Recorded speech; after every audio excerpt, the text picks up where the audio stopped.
Hello and welcome back to another week of your Mortgage Market Movers Weekly, where we are detailing everything that's going on in the macroeconomy to help you make better home buying decisions. This week's 30-year fix is sitting at a 6.3, which is down about 4 basis points from last week's 6.34. The government is still shut down. However, we did get somewhat of an update today, so we're going to go over that when we get into the charts. So without further ado, let's get into those charts.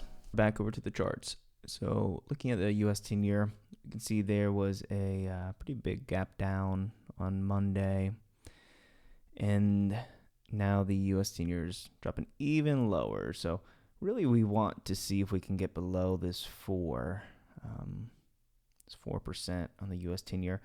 We can see back here, this was early September.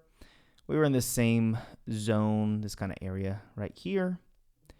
And 4 was right around 4 was the floor. These little wicks just show that it did drop below that. However, it was not a sustained move throughout the day. So we want to see this sustain below 4, kind of hold that at least for a few days. Now, the reason that I think that the US 10-year is doing this is, one, let's take a look at the overall market. So if we use the SPY as a proxy for the stock market, we can see that, and then we could do this. So, no, not that.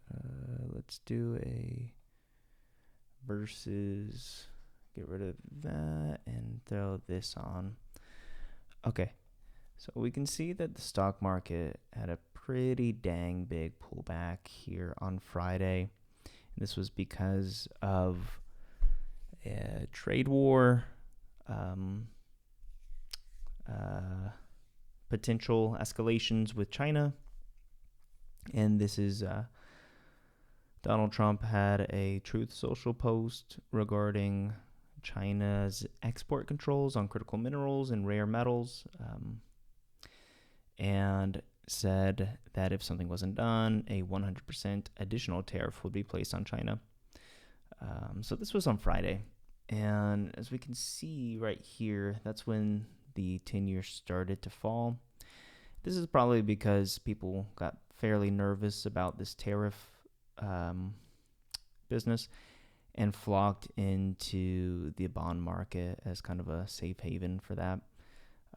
And then we can even take a look at the bond market that day. So that was Friday, and we can see this big. So it jumped from over here all the way up to here. So the bond market really was able to rally off of that, and they've just been rallying since. So as far as the trade war goes, November 1st is the deadline for that. And it's the deadline to work out some sort of deal. Evidently, Donald Trump did say that it was a misunderstanding and that he doesn't want to do additional tariffs. So that alleviated the market. However, the bond market continued to soar after that.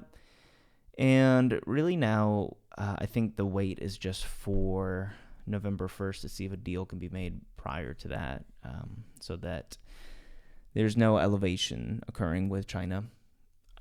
We also had Jerome Powell speak today, today being Tuesday, October 14th. And I think that it wasn't anything too crazy, but what he did mention was that short-term tariffs may pose a threat to inflation rising. However, long-term, that doesn't seem to be the case. So Jerome Powell's narrative throughout this has been that tariffs appear to be transitory inflation points. So I think that people are flocking to the bond market as kind of a safe haven, especially if inflation won't be too big of a deal in the long term, right? So if it's only short term, if long-term inflation doesn't pose too much of a threat, then investors probably will still flock to bonds. It's really when inflation gets out of hand that bonds really pull back, which makes the 10-year soar up. So really keeping an eye on that inflation is going to be key to figuring out what's going on. So if we take a look at the economic calendar, let's see.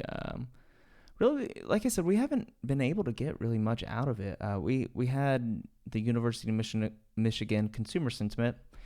That was decent. And then we had inflation expectations, which were actually a bit lower than previous expectations. Now, when we go to this week, I mean, really, it's like I said, not much can come out. So, like, we had Powell speak today. Market actually did fairly well with that. Both the U.S. stock market and the bond market really soared during that. Then on Thursday, we're supposed to have PPI, retail sales, core and non-core, and unemployment claims, but I don't believe that's going to happen with the government being shut down. See, this says tentative. Jerome Powell said that in his speech today that the Fed is looking more regionally at inflation metrics, even though he's not able to get these data points like PPI and any labor information. They still are able to look regionally at that information, and I think that that's kind of what the Fed's been going on. But when the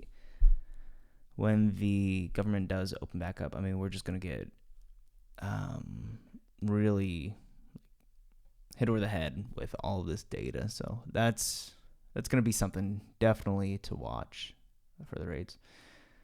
But yeah, so I don't know if we're going to get housing start. Yeah, this is all tentative. Building permits, housing starts, import prices. I mean, everything's going to be really tentative until that government's open back up. The FOMC meeting is, let's see. Okay, so we are definitely going to get CPI though. So October 24th, CPI is going to come out because the Fed meeting is the 29th. So FOMC statement and then press conference is the 29th. So next week, that'll be a really big deal. Friday, really our first bit of information on the economic front for data. And then following that, the FOMC press conference.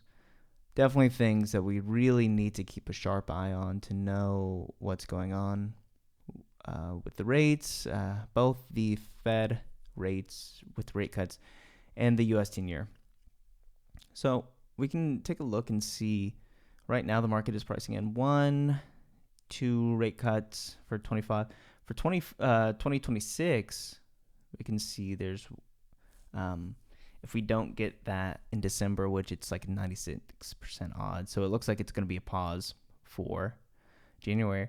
But right now, the market, and this is so far into the future, so, take this with a grain of salt, but the market is pricing in 1, 2, 3 rate cuts in 26. So looks like rate cuts are expected from the market, and really the market works on expectations, and the U.S. 10-year is a forward-looking metric, really, as with the stock market and the bond market.